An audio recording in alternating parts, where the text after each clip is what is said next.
Yesterday Upon the Stair by Pit Viper of Doom. Chapter 37. Izuku does not throw up this time. He does, however, panic. And this means that when Compress finally frees him, he comes out swinging.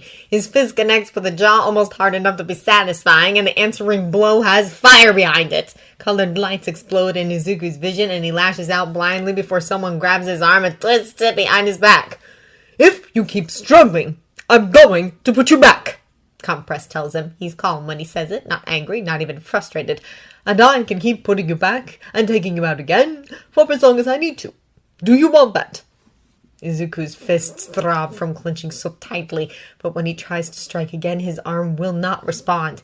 He tries to make himself move, tries to make himself want to move, but in the end, he can only struggle half-heartedly as they wrest him back into the chair. His eyes slide over to the other, and what little hope he has left slips away. Bakugo is already bound again, looking considerably more worse for wear. There's blood dripping from his nose and more smeared at his mouth and chin. His lips are parted, showing his clenched teeth in a snarl. So, first attempt was an utter failure. That just means the second attempt will be even harder. Izuku ducks his head and tries to look as small as possible. It doesn't work. "Look out!" He registers a ghost warning cry a split second too late. Izuku looks up just in time to catch Shigaraki's fist with his face. 4 clammy fingers grab him by the chin, heedless of how tender it is from being struck, and wrench his face upward. "Stupid. That was very stupid." Shigaraki speaks close enough to his face for Izuku to smell his still breath. "You'll think there's nothing I can't hold over your head just because you aren't in a crowded mall." Izuku's stomach turns to lead. Behind the severed hand, Shigaraki's eyes glitter. "Cross me again, and it won't be just you regretting it." He releases Izuku roughly enough to send his head cracking against the back of his chair. "The only reason I'm not doing it now is that you were actually a pretty great help. You went the wrong way, and you ended up so far from any of the actual exits that we didn't even have to worry about you, and we could focus on tracking him down instead." "Deku, are you fucking serious?" Bakugo hisses at him, almost spitting with fury. Izuku ducks his head then and lets his hair fall over his eyes. If he sits like this, then he can at least pretend no one can see the pathetic horror that he knows is showing on his face. "We got pretty lucky," Shigaraki goes on airily. "If you'd taken one more wrong turn, you might have found... Well, never mind. That's not for you to know." Izuku keeps still. Is he talking about Ragdoll? If he's talking about Ragdoll like it's a secret, then that means they don't know that Izuku knows about her. Someone touches his face, and Izuku startles back into his chair. Toga stands before him, bouncing on the balls of her feet as she rubs a bit of blood between her thumb and forefinger. "You sure bleed a lot," she remarks brightly. "We'll have to take a little, we'll have to have a little, talk soon. I wouldn't want it to go to waste." "Whatever that means." The lights in the room flicker a little. The power must be faulty still. It hasn't happened often that Izuku has been able to see, but since he hasn't seen much of anything besides this room, it could be useful to keep in mind. The next touch is a gentle one, a light tap from One for All to get his attention. "I'm sorry," he says. "I should have been more helpful to you then. I'm not used to this, acting instead of observing." He shakes his head. "What you did was foolish, but you weren't wrong.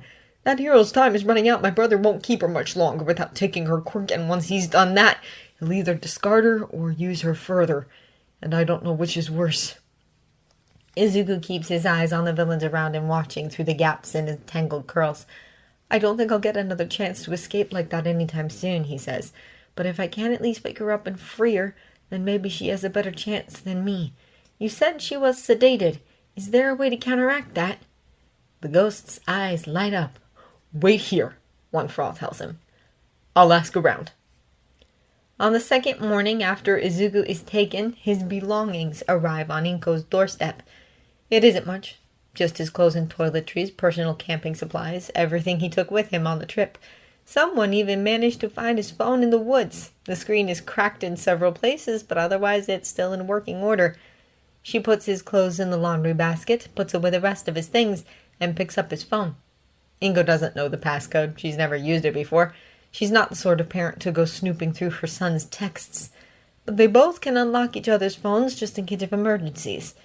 This is an emergency. At first, she only wants the number of his contacts.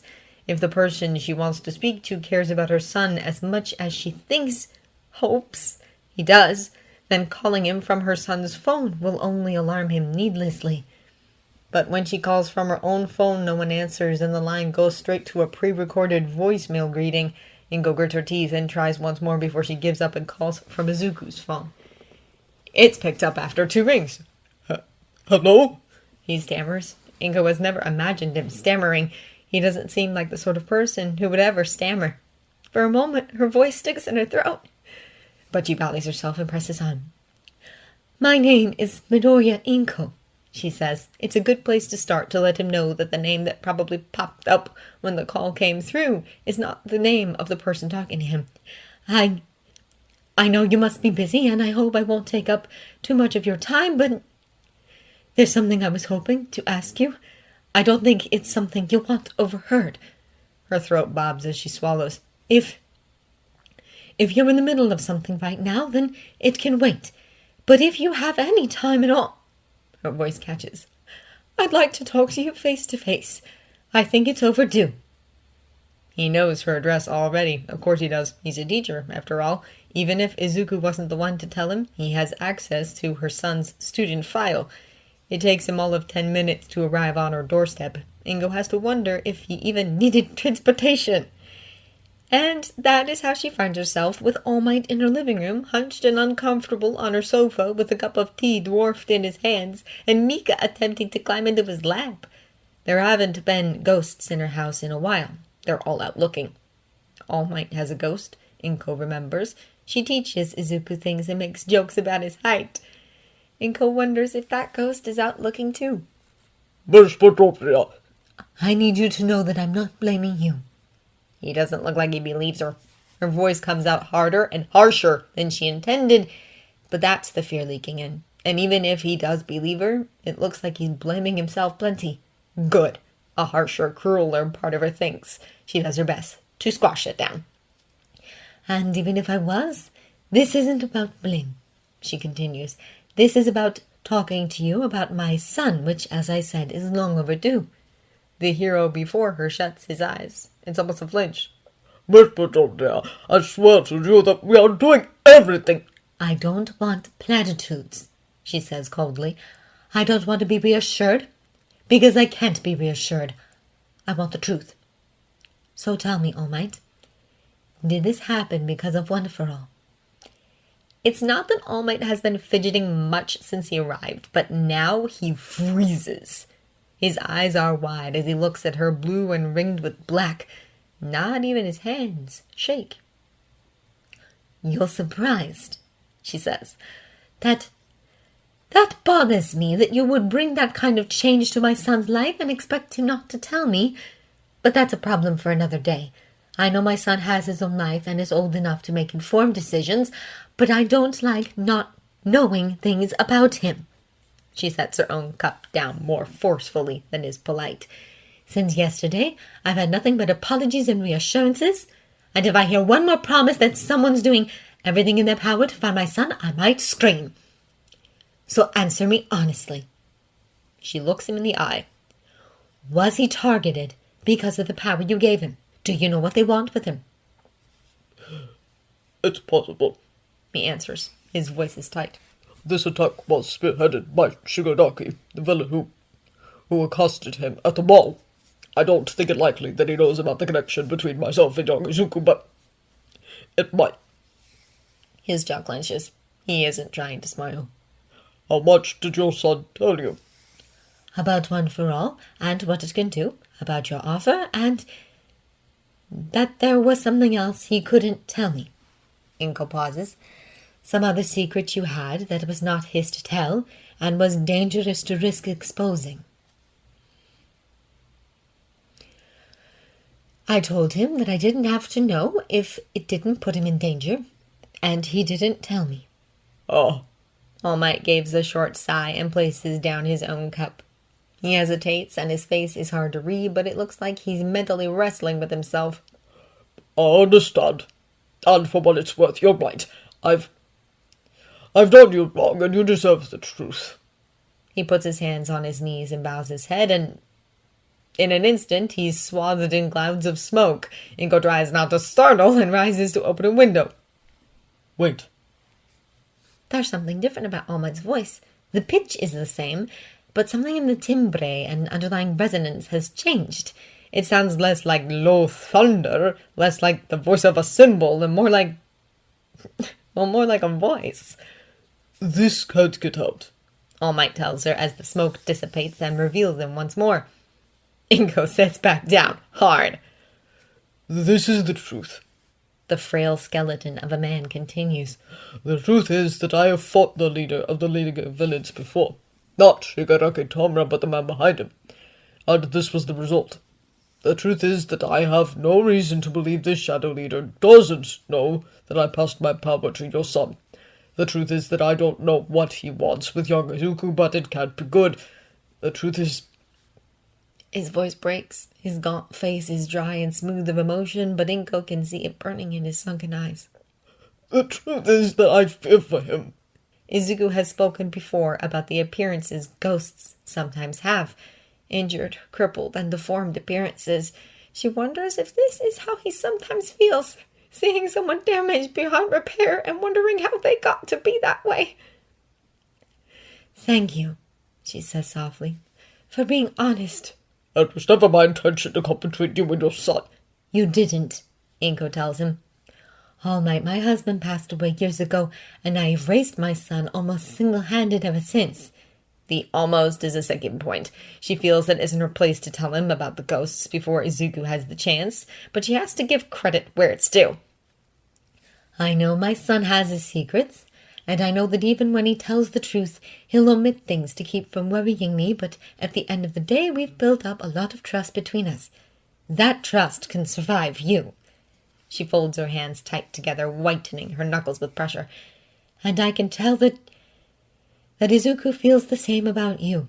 I thought it was just admiration, and maybe it was at first, but he does trust you.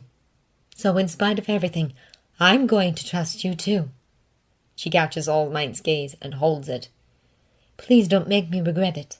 He dips his head to her, practically bowing while still seated. You may be tired of hearing it, but it is the truth. I will not rest until both of my students are safe. Thank you, she answers, rising from her seat. All Might stands up a moment later. And thank you for trusting me as well. He nods, probably seeing the way she takes in his appearance. I have to say, he says quietly as he steps toward her door, you're taking this not as poorly as I expected. He gestures vaguely at himself at the way his hero costume hangs so loosely on his form. We all have secrets, Inko tells him wearily. I do. My son does. You aren't special. All Might blinks at her, and for a moment the creases of worry in his face smooth out with surprise. You know what? He says softly, thoughtfully.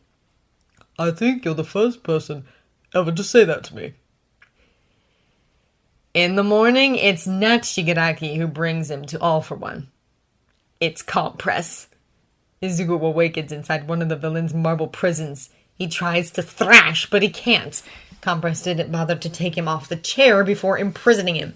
There was no warning. No one even bothered waking him from his doze before it happened. Where's Bakugo? What's happening outside? Why is he here again? Before the fear can progress to panicked tears, the closed darkness vanishes and releases him into the world again. He lands on his side, borne down to the floor by the weight of the chair, and bites back a yell of pain when his wrist lands between the floor and the arm of the chair it's secured to.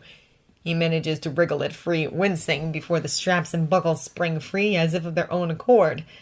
Instinctively, Izuku scrambles to his feet and faces All for One. The door behind him shuts. Compress is already gone. I'm curious, All for One says mildly. Did you honestly believe that such a rushed escape plan would actually work? Izuku opens his mouth to reply and manages a hoarse croak. He tries again. It was worth it just to try. His voice shakes, possibly because his hammering heart is sending tremors through his entire chest. You're awfully quick to say that. The mild tone takes on an edge, and Izuku finds himself stepping back. What did you think would happen? Did you think you would get far when two of your captors could call you back on a whim? Now you're back, and you leave me no choice but to decide on fitting consequences. How should I reprimand you for the lesson to stick, or rather, who should I punish? Izuku thinks of Ragdoll lying sedated in her own lonely room. He takes a chance. You have me, or Bakugo, he says, letting his voice shake like it wants to. I don't care what you do to me, and if you think Bakugo scares that easy, then you're not as smart as you think you are. His voice cracks on the word think. It's not forced. He wants to cry. He waits for All for One to call him on his bluff, but the villain simply gives a soft and does not reply immediately. Hope lights up within Izuku's chest. Is it possible? Does All for One not know that he knows about Ragdoll? Interesting, All for One remarks. Am I to understand that your friend Bakugo is an acceptable sacrifice to you? The word friend sounds sour in Izuku's ears. Hot shame fills him, choking out the hope. That wasn't what he meant, of course, but that was sort of what he ended up saying anyway. He clenches his fists. He's alone right now. One for All hasn't gotten back to him yet, and none of the others will go near this room. He's on his own. The more you hurt us, he says, the more All Might will hurt you when he gets here. All for One chuckles, and the edge in his voice sharpens like a blade against Izuku's throat. Is that what you're telling yourself? Which of us are you trying to convince? It's a fact! Oh, come now, let's not have any pretense. All for One breaks in. His voice is slick and dark as oil. I know as well as you do that his days as a hero are numbered, and perhaps his days on this earth as well. Izuku's shoulders tense. He's gotten weaker, hasn't he? All for One is smiling, and he has no eyes for it to reach. Were I a gambling man, I would bet he was weak even before he gave you that power. He gestures vaguely at his medical equipment. It all balances out, doesn't it? At the end of the day, what do you think he has that I do not? Izuku thinks for a moment. Hair? He says. He hits the wall. There's no warning. All for One barely moves at all, except for his right arm. It moves, grows, expands, shifts, and changes into a bristling, misshapen mass that strikes Izuku like a battering ram, driving the wind from his lungs as he slammed back into the wall. Full cowl comes to him unbidden as he struggles, but he might as well not even bother. 5% is nothing to the power that All for One now wields against him. As Izuku thrashes and claws at the misshapen hand holding him, he feels the powerful digits close around his throat. With a mere tightening of his fingers, All for One stops him from breathing. I told you before that I respect you, All for One says, as calm as a summer day, while Izuku suffocates in his grip. But if you cannot offer me the same in return, then I must act accordingly. I have tried to be courteous, but that was a mistake if it makes you think you have the right to treat this like a joke. Izuku kicks uselessly at the swollen arm, and All for One shakes his head in disapproval. Courtesy costs you nothing, Midoriya. Darkness creeps in at the edges, and Izuku goes limp and thinks, all right, he's made his point. But the grip on his throat does not loosen even then. Panic sinks back in as the darkness fills his vision, and Izuku gives one final thrash before everything goes black. He comes to on the floor, crumpled and wheezing against the thin carpet.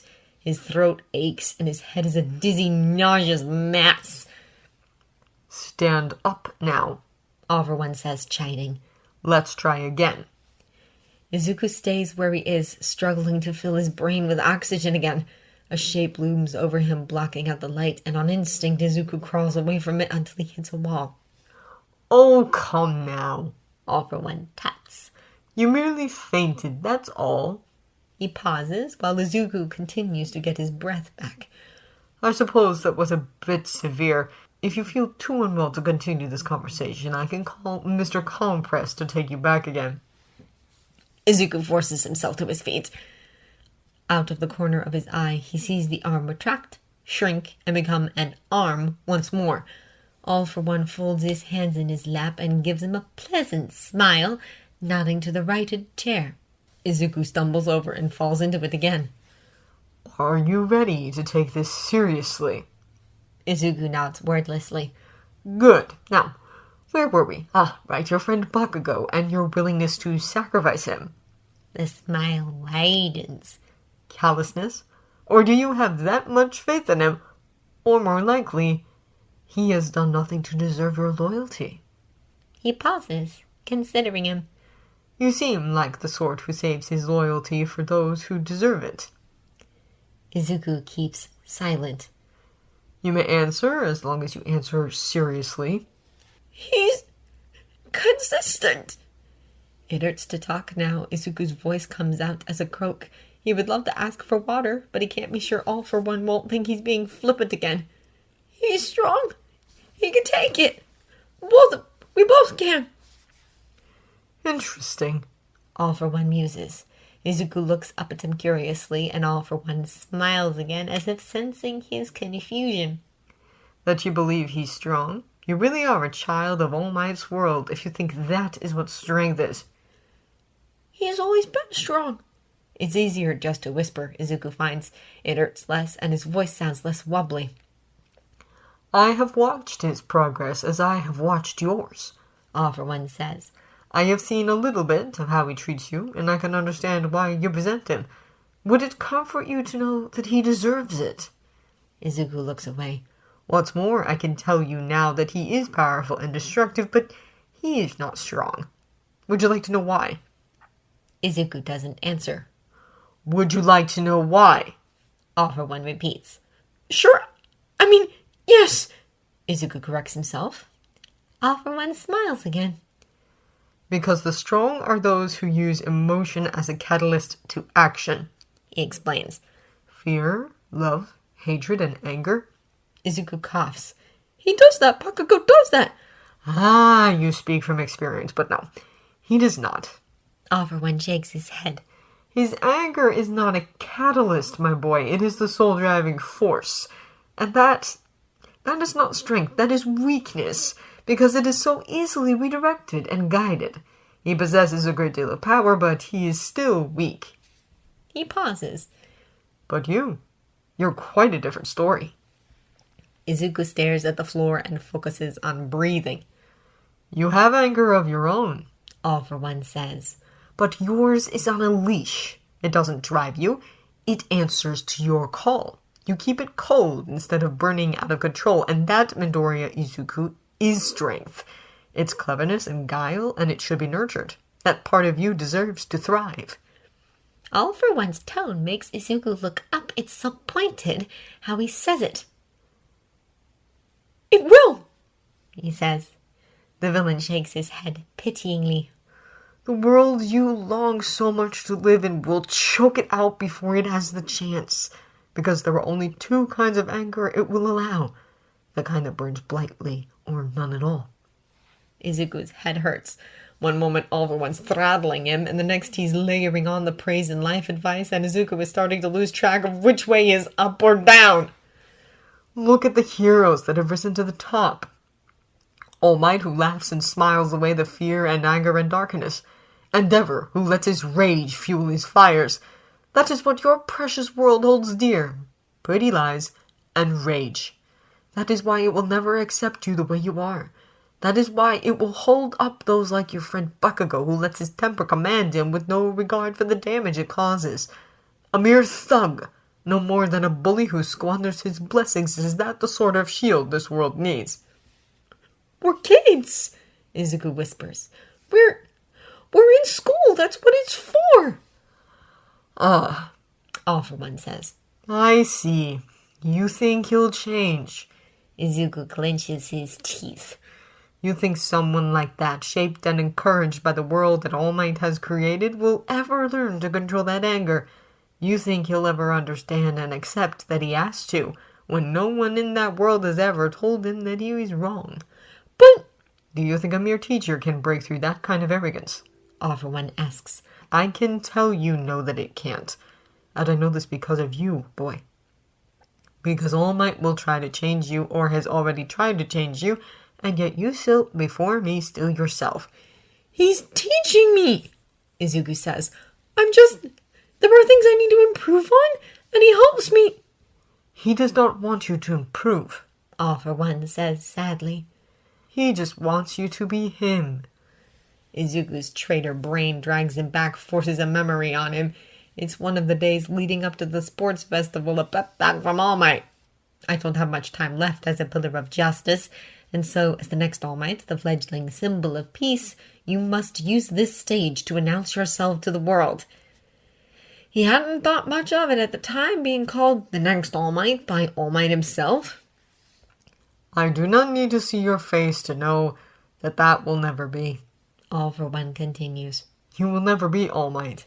I know that! Izuku says, and his voice breaks in and out as he regains his power of speech. I'm not trying to be! As well you shouldn't.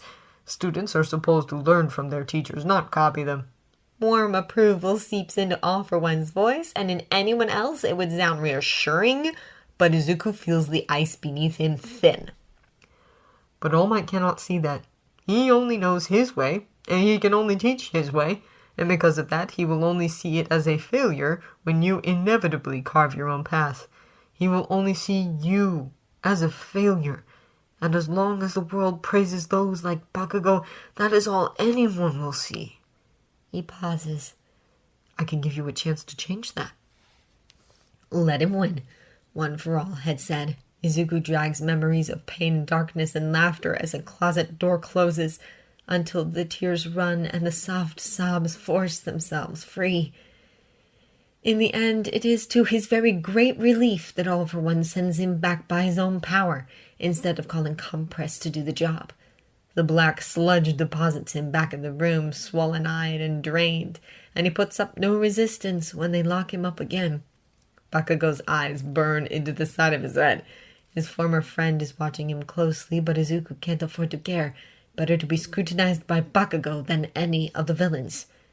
One for All is at his side in an instant, looking troubled as he signs, Did he hurt you? It's all right, nothing bad happened. Your throat. Izuku gives his head a tiny shake. I'm fine. What did you find out? One for All beckons, and another ghost moves forward. She's a tired-looking woman even after death. They keep a serum to counteract the sedatives they use, she says. In case of an accidental overdose on a prisoner they want alive. They tried to use it on me, but I had an allergic reaction to one of the active ingredients, so... Her voice trails off. It's in the same room that woman is being kept in. If you can get there, I can show you. Izuku purses his lips. Through the curtain of his hair, he watches the other villains. It's the usual crowd, plus the villain he hasn't seen much of yet, the one that they call Twice. The latter mutters to himself, or to no one in particular, and the other villains seem to regard him with mixed pity and amusement. It's a decent distraction in which to hold a finger-spelled conversation. They'll take me to the bathroom later, he says. I might be able to slip away if there's a decent diversion. They'll be watching you carefully, One for All points out. I won't be gone for long, just long enough to free her and give her time. What kind of distraction did you have in mind? The woman asks. Izuku's brow furrows. You can mess with electronics, can't you? There has to be something nearby you can break. He bites his lip. Just not too close or convenient, or he might suspect that I do know what my original quirk is. It won't be easy, the woman says wryly. When it comes to touching solid things, we're pretty limited. I've been here for a couple of days now, Izuku tells her. Try again and you might surprise yourself.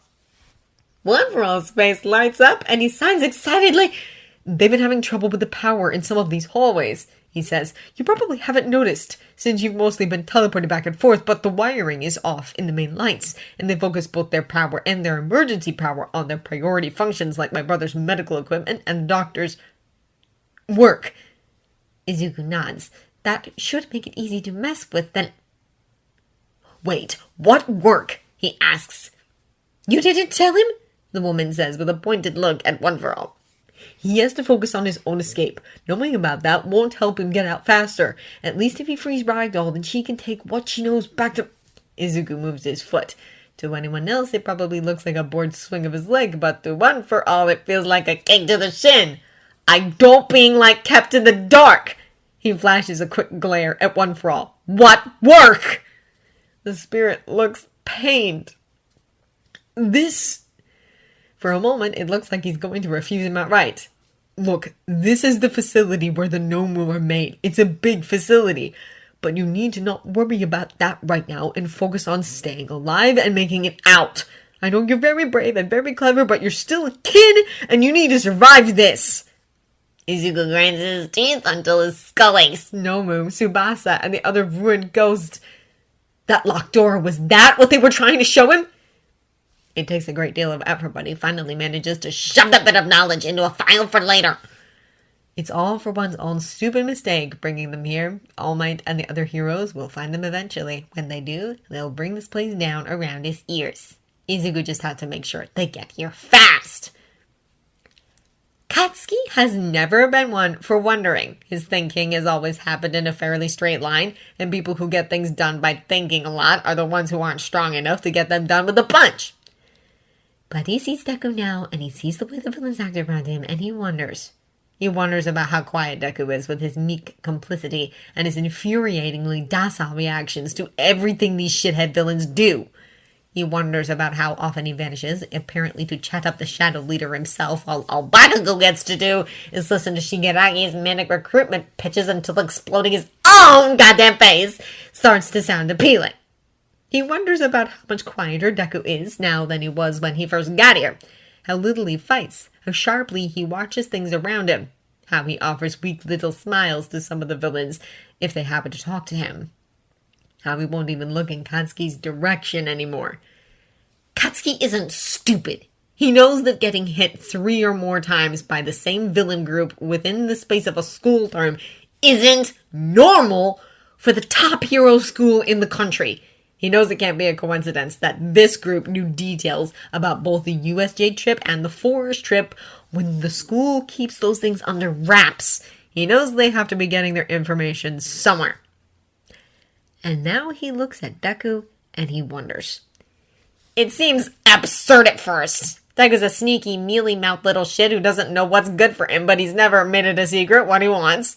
Nobody who wants to be a hero as bad as Deku does would ever snitch to scum like this. But that doesn't do away with the meek little smile Deku gives that toga bitch while she leans on his chair and jets him up.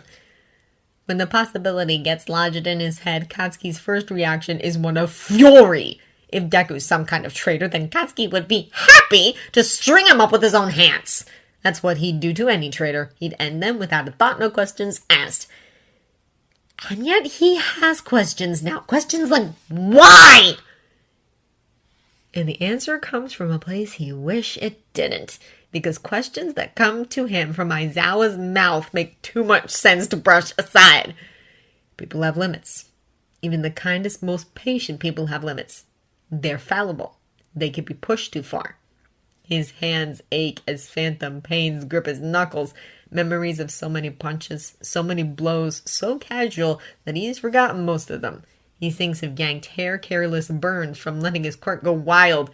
He thinks of a closet door? What closet door? When was that? He's forgotten. For the life of him, he can't remember. How you treat your allies can be the difference between having help and being utterly alone. Deku has never been an ally. He's been a stepping stone or a pebble on the side of the road. Never someone to walk beside. But now he is, and now it might not even matter.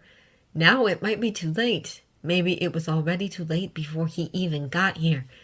And so Katsuki sits and seethes, and he wonders. He sees Deku duck his head at Shigaraki instead of showing his teeth like a hero ought to do to a villain. And he wonders, is this my fault? Did I do this? He has never felt so alone. The third time, Ichiro is firmly but politely escorted to a hospital waiting room since morning. One of his classmates is actually there to see a nurse ushering him out of the hallway.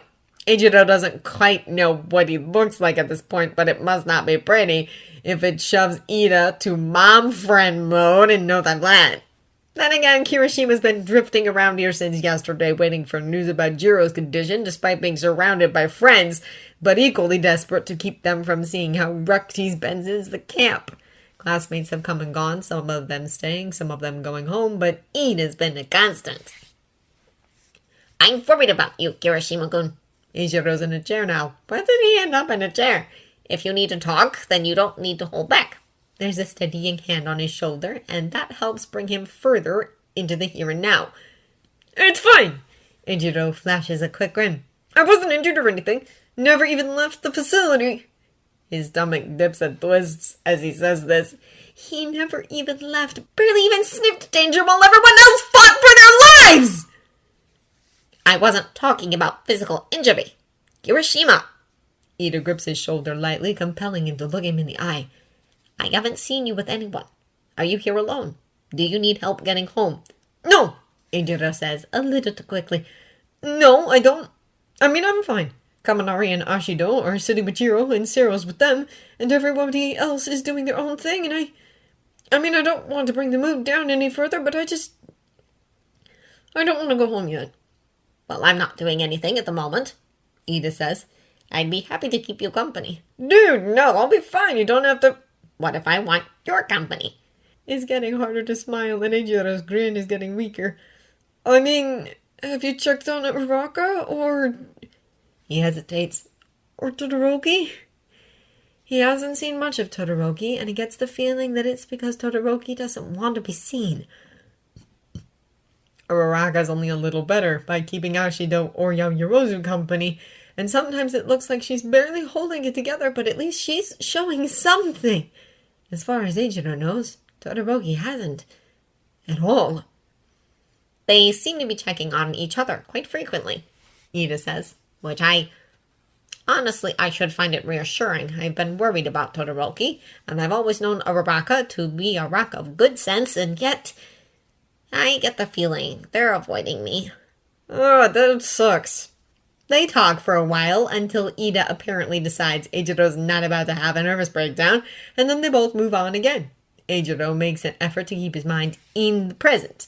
If he sinks too deep in thought, he's liable to end up somewhere he shouldn't be and be escorted out again. And so he points himself in the direction of Tetsutetsu's hospital room. It's been too long since he checked up on his friend. If he'd talked with Ida just a bit longer, or if he'd decided to visit Jiro instead, or any number of alternatives, he might never have ended up where he does. He ends up getting turned around, and in the midst of backtracking, he almost barges in on Yaoyorozu while she holds a hushed conversation with Aizawa-sensei. And that is odd, that Aizawa-sensei is here. Eijiro hasn't seen hide nor hair of Hiro since they got here, and for good reason. Since the League of Villains abducted 2 teenagers and a pro hero, it's been all hands on deck, so what's Aizawa doing back here talking to Yaoyorozu? Eijiro ducks back around a corner to listen, and barely a few minutes later, he's slipping away as fast as he can. They have a lead. They have a lead. Straight to the Nomu, straight to the League, straight to Midoriya, and Bakugo! And it's not a lead that the pros found. No, Yaoyorozu made it. His classmate made it. And that means that maybe his friends have a chance. Maybe he still has a chance. Ichiro stops in the middle of the hallway, eyes wide. He couldn't do anything before. Maybe this is his chance to make up for it. His mind races. He can't go rushing into this. Even if it weren't horrifically dangerous, there's the fact that he can't act on this without Yaoyorozu's help, and who's to say she'll help him at all? He needs help. He can't be the only one who feels this way, can he? Ashido, Stair, and Kaminari were stuck back at the facility the same as he was. They're Bakugo's friends, too. If he asked, would they come with him? He knows for a fact that Ida's frustrated, too, somewhere under all that worrying and common sense, and Todoroki would help. Hiroshima not sure why he knows that, but he does. It's as good as fact. But Ida said that Uraraka was keeping an eye on him. Ichiro just needs to catch him at a good moment alone, and they thought he smacked straight into Todoroki's back. His classmate startles, and the air goes cold as he turns his right side toward Eijiro before recognizing him. Eijiro sees the brace on his wrist and almost trips over himself. "I'm so sorry!" he blurts. "I didn't bump your wrist, did I? Are you okay?" "Fine." Todoroki's voice is tight. "Sorry, I need to go." "Wait!" Eijiro blurts and grabs his shoulder without thinking. Todoroki gives him a look that makes him let go immediately. "I need to talk to you. It's important, and I think you'll want to hear it." For a moment, he's sure that Todoroki is going to tell him to piss off. But then his classmate blinks, and a look of recognition creeps over his face. Carefully, he turns around to face him fully, eyes flickering to the sides as if checking for eavesdroppers. is this about Yaoyorozu? He asks, and Ejiro almost chokes on the air he's breathing. How did you... He stops short. You already know. Have you talked to her? Todoroki asks, which isn't a yes, but it might as well be. I mean, no, I haven't talked to her. Yet. It takes a little more nerve than usual to look Todoroki in the eye. You're frustrated, aren't you? I can tell. Todoroki's eyes narrow until Ejiro adds, I feel the same way. Todoroki checks their surroundings again. I can't compare myself to you, Ejiro says, letting the volume of his voice drop. You were out there fighting them head on, and I was stuck back in the safe zone because I was too stupid to reach the same level as the rest of you. I couldn't help. Even when Aizawa-sensei gave us permission to fight, I couldn't reach you guys. I couldn't... He grinds his teeth in frustration. But I have a chance now. We have a chance now. Yaoyorozu gave the pros a lead, and that means we can still reach them. We can still do something to help. He's about to say more. He's ready to plead if he has to because he's desperate, but he isn't stupid, and he knows he can't do this alone. But then approaching footsteps make him shut his mouth, and his heart sinks with disappointment when Uraraka rounds the corner. Todoroki, Aizawa-sensei just left so we can try it. She snaps to a halt the second she sees Ejiro, and when her mouth slams shut, so does the look on her face. Todoroki turns to her. You might as well finish that sentence, Uraraka. Her eyes flicker toward Ejiro. You mean... A bloom of hope stops his sinking heart in its tracks. You too, huh? Uraraka's face is set with determination. It reminds him distantly of the energy that surrounded her in the days leading up to the sports festival. But where that was all razor-sharp smiles and devil-may-care glee, this is stone cold unstoppable. He remembers that Uraraka was out there fighting too. Ejiro only hopes he can do them proud. I have one condition, Yaoyorozu says. And really, one condition is still a lot easier than Chono expected. One condition is miles better than an outright no. Name it, he says. Yaoyorozu bites her lip and looks to each of their faces one by one. It's getting on to evening, and they're gathered outside in a hospital courtyard. It's quiet, secluded, and free of prying eyes. This is a bad idea, she says. You know that, right? Without even taking into account how incredibly illegal this is, it's dangerous, it's ill-advised, and it's most likely pointless. Kirishima makes a noise of protest, and Uraraka looks away, but Shoto shrugs it off. He knows logically that thinking they can significantly contribute to something that every major hero in the city is already working on is arrogance. How can they possibly help when All Might himself is spearheading the attack? Knowing it is one thing. Stifling the voice in his head that cries, but what if, is another. So if we're going to do this, we're doing it as smart as we possibly can. Yaoyorozu's tone brooks no argument. She's leveraging her assistant class rep voice against them, and the instinctive shame bubbles up in Shoto's chest before he buries it down again. We're not going on our own. And I don't mean just us together. I mean that wherever the tracker leads, we don't go near it until the heroes do, and we don't interfere unless it's absolutely necessary. A muffled groan of frustration escapes Kirishima.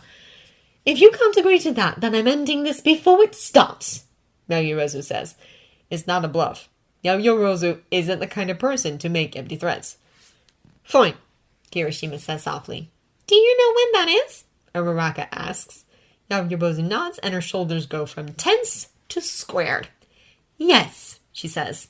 I don't think they meant for me to know, but since I was the one who set the tracker, I've been involved whether they like it or not. It's tomorrow night. That late. It slips out before Shoto can stop it. They have to prepare their mission, Yaoyorozu points out. It's a lot of moving parts. The League will have had them for 3 days by then. He doesn't mean to snap. He almost regrets bringing her in like this, even if they need her to pull this off.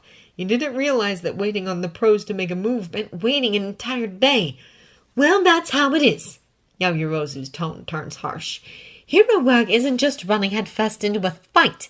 It takes planning and strategy, especially when our lives are on the line.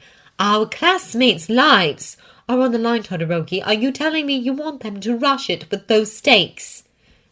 Shoto grits his teeth. Kirishima reaches for his shoulder, hesitantly. She's right, man, he says. Look, I don't like waiting either. But the pros can't afford to get sloppy, and neither can we. Shoto shrugs off his hand.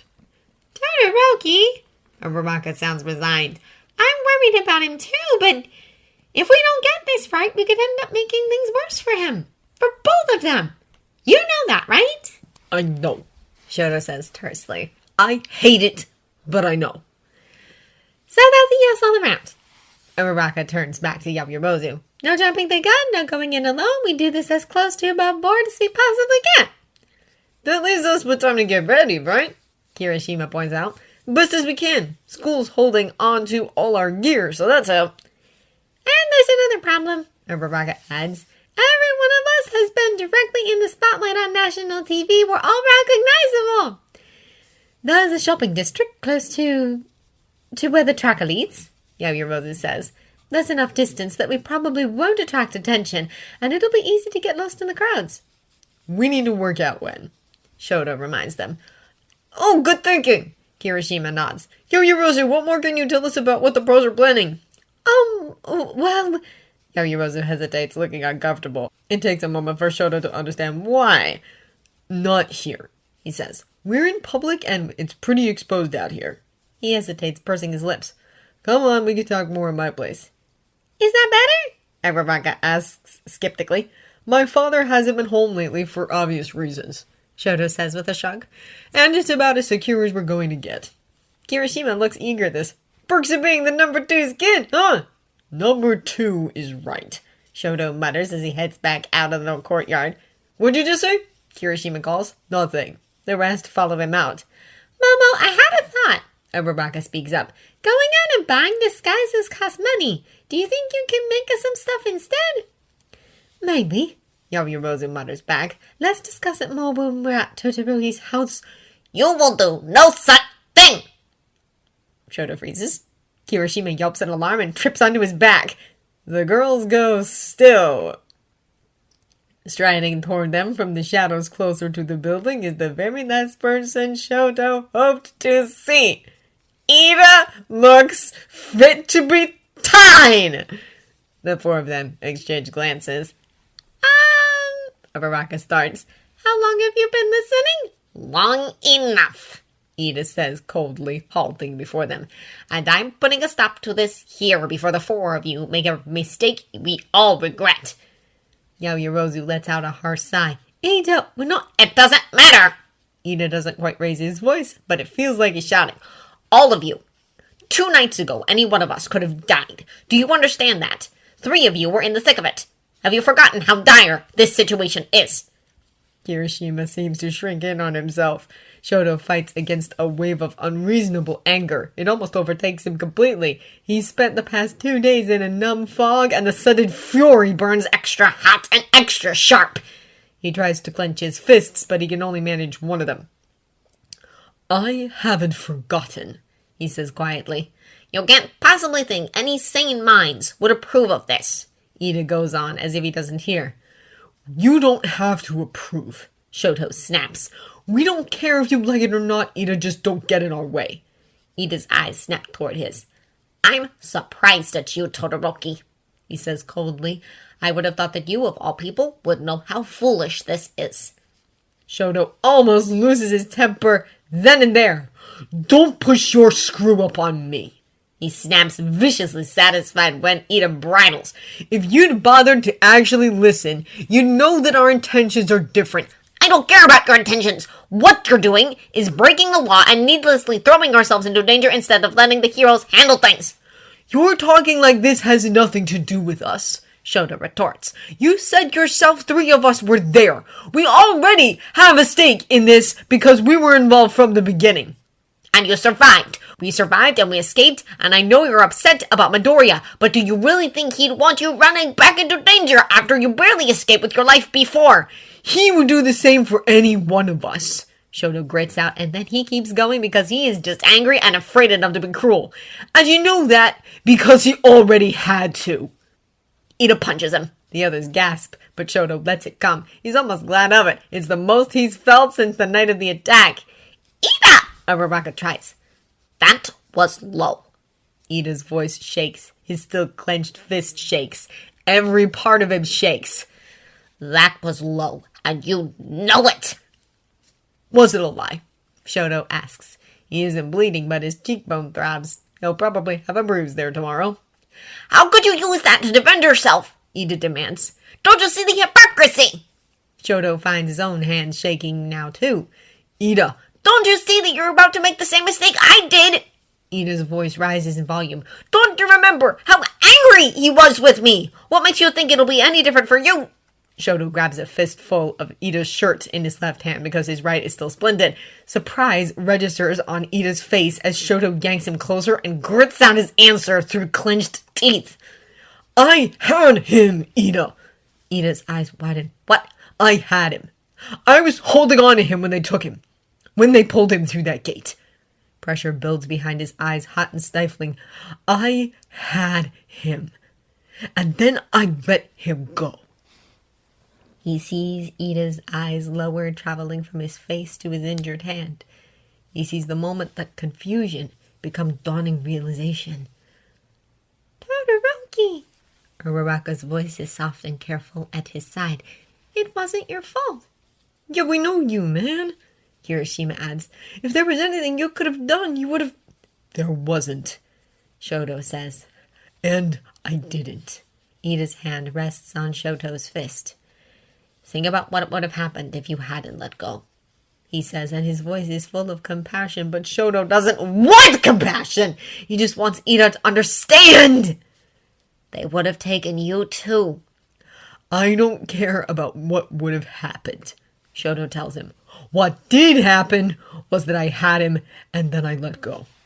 The pressure in his eyes turns to burning, and he releases Ida roughly. I know the pros are handling it, and I know it's just arrogance. I know there's nothing I could do that they can't already. But I also know that if they're not enough, his voice catches. If he dies while I sat at home and did nothing, I will regret it forever. He looks Ida in the eye, willing him to understand. I'm not out for revenge. I don't want to get even. I just want to do everything I can to help my friend. He hesitates a moment more, then goes in for the kill. Don't you? Ida looks away first. Ida! Kirishima speaks up next. It's like you said. Only 3 of us were in the thick of it, and I couldn't help. And that doesn't sit right with me. I want a chance to be there for my friends. For both of my friends. Ida's knuckles are white. Gingerly, Shoto ices the side of his face that his friend struck. They're going to do it, Yaoyorozu says. One way or another. We might as well make sure they do it as smart as possible. A harsh sigh spills past Ida's lips. This is not a good idea. I do not approve of this. His eyes turn to Shoto, again narrowed in disapproval. This goes against everything I've learned from my own mistakes. Everything Midoriya himself helped hammer into my head. You know that.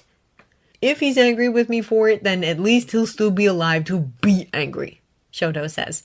And maybe if I'm lucky, he'll even live long enough to forgive me. Ida holds his gaze a moment more, then locks eyes with the others as well. If I try to stop you, I'll fail, he says. If I go running to a pro hero about it, I'll only distract them from their mission. If I let you go, I'll have no way of ensuring you all don't get yourselves or others killed. He sighs again, short and harsh. You really haven't given me a choice but to come along. Glad that's settled then, Kirishima says, forcing a smile. Shoto rubs at his sore face until he turns away. Can we go now? We need to discuss our strategy. 5 is better than 4 is better than 2 is better than none. The ghosts are clever about it. The flickering happens throughout the day with greater severity than Izuku has seen yet. The villains take little notice of it for the most part. Shigaraki mutters to himself in annoyance. Toga draws twice into a game in which they stand up and sit down every time the lights turn on and off. She sees Izuku watching and smiles. Maybe if you're good, I'll let you play later too. Izuku smiles at her weakly. He has no idea what it must look like, but it can't be pretty. In the evening, as Izuku is walked back from the bathroom by twice, One for All appears and gives him a thumbs up. The lights flicker again, and then they go dark. Izuku's eyes adjust easily, and so he sees the villain lunging to grab him before he can escape. He knocks twice his hand aside and takes off running! The ghosts timed it well. At the moment, the nearest exits are in the opposite direction of Ragdoll's room. The villains will make sure to cut off the escape routes first, leaving him free to get to her. Their voices guide his way as he runs. Not that way! Tolga's coming! This way. You can slip past Dobby if you're quick. Hurry! Take a right! You can do it! Eventually, he reaches a familiar hallway and... Deku! Izuku's heart sinks. He looks over to where Tsubasa watches him back toward the turn-off that takes him to the locked door. I'm sorry, he whispers. I'll try later, I promise. The hallway is empty as he ducks into the room he's looking for and closes the door behind him. Ragdoll doesn't seem to have moved. She's in a hospital gown, laid out limply on a cot. She's awake with her eyes half open, but she barely moves as Izuku walks in. There's only a single strap holding her there, secured over her waist. Her left forearm is exposed and covered in what look like sticking plasters. Over here. The ghostly woman is with him, pointing to a drawer. Serum's kept in here. Don't worry, the doc won't be in to dose her for a while. Izuku wastes no time. Sure enough, there's a sealed vial kept inside, and another drawer holds fresh hypodermic needles. His blood runs cold. I don't know how to... I'll talk you through it, the ghost says. How do you know all this? He whispers. I used to work here, she replies. But then we ran short on test subjects, and turned out I was the only one with the blood type they wanted. He didn't mean to kill me when he did, but by then I was happy to go. Step by step, she talks him through filling the syringe before he finally approaches Ragdoll's bedside. It's been barely a couple minutes, but he feels like he's been here too long. The ghosts are keeping watch outside, making sure that when he does release Ragdoll, she has a clear path to freedom. The ghost stands behind him and places her hands over his to guide them. Ragdoll is watching him, bleary-eyed and unfocused. Just hang on a second, he tells her shakily. Hopefully I won't screw this up. Keep your hands steady, the woman says. I'll do the rest. It's over before Izuku's hands start shaking and he presses his thumb to the puncture to keep it from bleeding. Wasn't as steady as I would have liked, the woman says ruefully. She'll bruise, but the serum should kick in after half a minute. He undoes the restraining straps. In the end, it takes less than that for Ragdoll to shrug him off and sit up. What are you doing here? She hisses. Her voice is slightly slurred, but she's up and awake. You shouldn't be here. Only me, I know that. She pauses. Bakugo's here as well, and there are... She breaks off, lips moving. Come on, stay close to me, and we'll make it out. He shakes his head. I can't, I have to go back, but you need to get out. If I get back to them, they might not realize I freeze you. Not happening, she says as she stands up. Her legs are unsteady, her cheerful face set and serious. That's not how it works, not when I'm the pro and you're the injured student. If only one of us can escape, then it has to be you. His ears roar. No, it doesn't, he argues. You know they'll move us once a prisoner escapes, and you're the one with the quirk that can find us later. Ragdoll's eyes are bright and sharp with desperation and trickling fear. At least if I stay, I might be able to protect... Tell me I'm wrong, Izuku says. I can't find you later if you're killed as punishment for freeing me. They won't kill me. They want to recruit me. Izuku stares her down, heart pounding. Ragdoll, please! There's no time! Her eyes shine with held-back tears of frustration. You shouldn't have taken this risk, kitten. But she turns to the door. Come on, if you're found with me, then it's over. A ghost bursts through the door, wide-eyed with alarm. They're coming, all of them. They're all headed this way. I don't know what happened, but you need to get her out of here now! Go! Izuku says. Go! Now!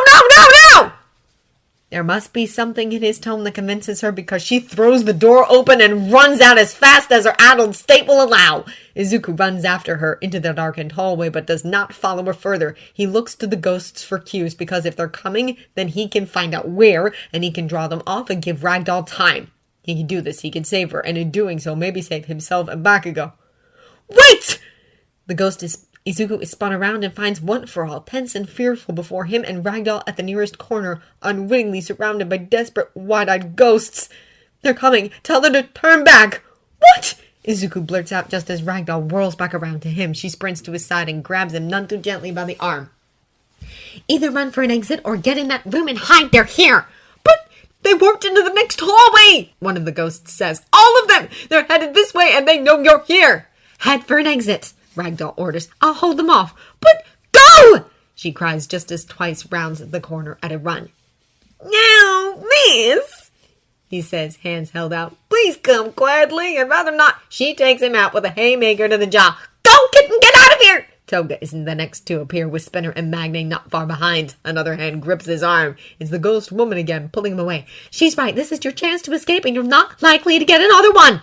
Before Izuku can reply, before he can even make a decision, he's yanked off his feet. Nothing grabs him. One moment he's standing, and the next he's sailing through the air until he slams into Ragdoll's side.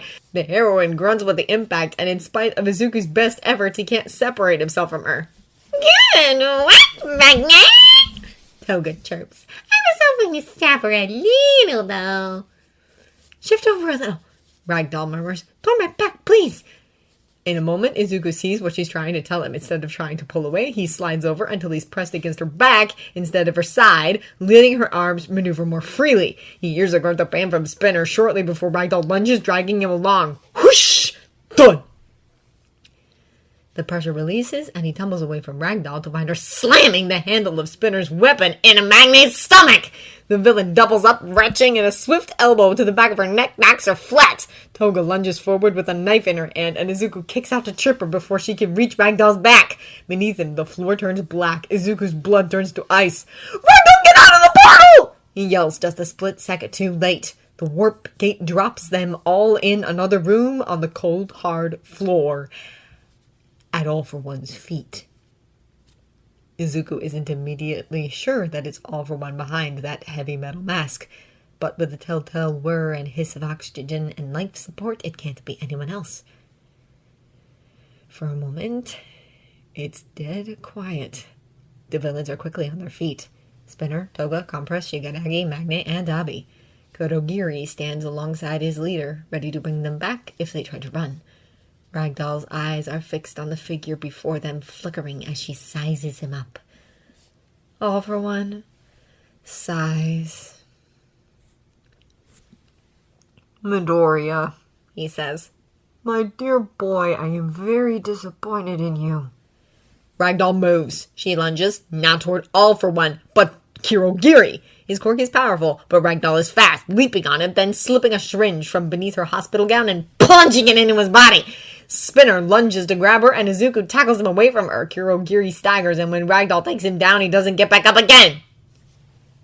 Compress. All for One says. Ragdoll whips around, eyes wide with alarm, and Izuku only has time for a strangled yelp before his world goes small again.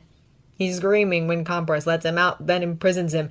Out and in, again and again, each imprisonment longer than the last, until Izuku's skin crawls and bile creeps up to his throat. His ears ring when he's let out one last time, but he can still hear Ragdoll's voice pitching through it, harsh with fury. Hell down, he's only a boy, you cowards! That's enough, Compress. All for One says. I think we've made our point with this troublesome child. Every movement feels like 1,000 pinpricks in his skin, like spider legs walking over every inch of him. For a moment, all Izuku can do is lie still and shake. He turns his head, but through the tunnel vision, he can only catch flashes of things. Kurogiri lying still on the floor, Ragdoll held back by both Dabi and Spinner with a knife to her throat and Dabi's hand on the back of her neck.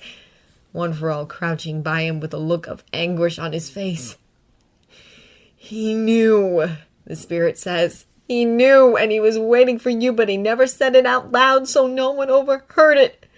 Izuku, I'm sorry. I'm so sorry. Tears well up in Izuku's eyes, and blinking them back only makes them fall faster. I'm sorry, he rasps out. And I wish I could forgive you so easily. All for One says sadly, as if he has any right to, as if Izuku was even talking to him. But Midoriya, I can't trust you anymore. You tried to convince me that you didn't know about Miss Shirodoko here, and then you went and did this? Do you understand why you have lost my trust? Izuku wants to scream and curse and lash out, to spit in his stupid, mutilated face that he can keep his lousy trust. But now Ragdoll's here, and he can't afford to do anything but lie on the floor and try not to cry. The first escape attempt had barely been an attempt, merely a trial run at that. But this is a far more pathetic failure than Izuku could have pictured. And because I can't trust you, I now have to eliminate certain risks. All for One continues, stepping away from Izuku. I was going to wait. I had hoped she might prove useful as she was. But now, Through his blurring, waterlogged vision, Izuku sees him walk over to Ragdoll. No! The word rips from his throat, jagged and painful, and he manages to drag himself off the floor to... What, stop him? Before arms lock around his middle and Toga pulls him back against her chest. Little Izu, you're not allowed to make us kill you yet. She whispers, her breath brushing his ear. She's stronger than she would appear, easily as strong as he is without his quirk. Compress steps closer with his hand out, and Izuku flinches back. Stop! His voice cracks and breaks. Ragdoll stares up at All for One with mingled confusion and anger and just a trace of fear. All for One! Please, you can't just... Please don't! Don't do this! Clearly, I have no choice. All for One says sharply, barely turning his masked head. You have left me no choice, unless you are the risk that you would have me eliminate instead. For a wild moment, Izuku is about to tell him yes, absolutely no questions asked, but Ragdoll sends him such a glare that his mouth snaps shut before he even realizes he opened it. You won't touch him, she says coldly. If you're smart, you'll finish up with me, and you'll let those children go. You know the hell you'll bring down on yourself if you harm them. She shows all her teeth in an angry grin. At least if you kill me, you'll only make 3 more enemies. It is such a shame to destroy you this way. All for One sighs, his distorted voice tinged with amusement. You're a clever one to steal a sedative needle like that. I'll have to tell the good doctor to keep a closer eye on future patients. He holds out his hand. If it's any comfort to you, I promise not to take your life. Don't! The scream rips its way through the air from Izuku's throat. He's crying now, tears spilling freely down his face. Please, don't do this. I'm sorry. I won't do it again. I swear, just leave her alone. Don't take it from her. Don't! Kitten! Ragdoll's voice cuts through his pleading. She locks eyes with him from across the room, the cheerful smile back on her face. It's okay. It's okay. Ragdoll, I'm sorry. No, I am. I wish you hadn't taken that risk, but I'm sorry I wasted the chance you tried to give me. And it's all right, kitten. You've been so brave. Black vines spring forth from All for One and plunge into Ragdoll's unprotected chest. Her shocked cry of pain brands itself into his memory. He tucks his chin in to look at the floor, but 4 hard, unforgiving fingers grab his head and force it upward. Oh no! Shigaraki hisses in his ear. You're going to watch! This is what happens when you cross, Sensei. Got it? Whatever All for One's quirk does, it's painful. Ragdoll twitches and thrashes in Dabi and Spinner's grip, grasping at herself, but she turns her face to Izuku's and smiles brightly. It's okay, she says, her voice tight with pain. It's okay, just look at me, okay? Keep looking at me, don't look away. She grasps her side and her knee, and the smile doesn't leave her face when she finally goes limp. Dabi lets her drop.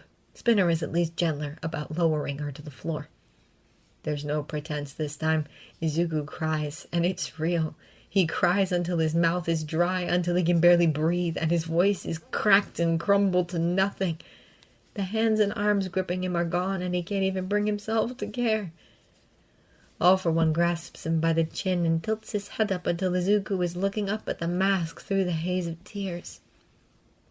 It's all right, my boy, he says gently. Izuku jerks his face out of All for One's grip, and the villain simply takes hold of him again. I promise you this is as far as I will go. I won't harm her further. I have no more use for her dead or alive, and when all this is done, I will leave her for the authorities to find alive and well. I promise you that. Izuku tries to pull away again, and still All for One keeps reaching for him, touching his face in a twisted parody of comfort. But you understand why I had to do that, don't you? You must understand the consequences of your actions. I know it is a hard lesson, but it is one you must learn. It's like in all the best stories, Spinner pipes up, like when the hero's mom or sister or girlfriend dies, to make him fight harder. You gotta get that motivation from somewhere, right? Izuku draws in a shaky breath and imagines wrapping his hands around Spinner's throat and squeezing. Do whatever you want to me, he whispers. I don't care anymore. But in the back of his mind, he does. He doesn't want to lose his quirk, either of them. He doesn't want to be beaten or strangled or made to watch someone else be hurt. He doesn't want to go back into Compress's prison. He doesn't want... No, All for One says gently, cupping his face with one hand. I won't. It's all right, my dear boy. I won't punish you any further. I think you've had enough for one night. And it's that moment that Izuku understands what makes All for One so dangerous, so lethally clever. Because in that moment, when he hears All for One's quiet reassurances, he can't bring himself to feel fear or dread or even anger. All he can feel is relief and sickening gratitude that his captor is showing him mercy. That's dangerous, the gratitude. You got so close as well, All for One says. I almost didn't catch you in time. You might have escaped if you hadn't delayed. Finally, he takes his hand away, and a little bit of the crawling disgust recedes.